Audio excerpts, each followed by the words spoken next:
Hello, ఇక్కడ మీరు చూస్తున్నారు పపాయ, తెలుగులో బొప్పాయి. ఇంకా వాడుక భాషలో తెలంగాణలో చెప్పాలంటే దీన్ని పొప్పడంకాయ అని కూడా పిలుస్తారు.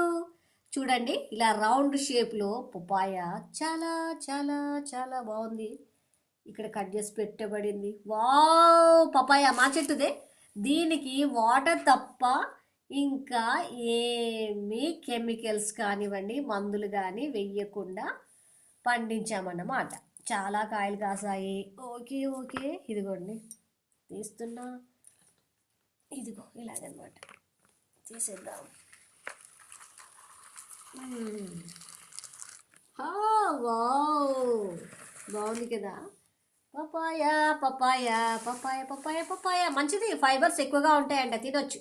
బయట కొనుక్కుంటే కూడా స్వీట్గానే ఉంటుంది, బట్ దాంట్లో కెమికల్స్ వేయడం, మందులు వేయడం, పెరగడానికి పండడానికి చేస్తారు. మనం అలా చెయ్యం. ఎందుకంటే పపాయ 6 to 1 year అంటారు. అవును, నిజమే. మేము కూడా చాలా నెలలు వేచి ఉన్నాము ఈ మాత్రం పండడానికి.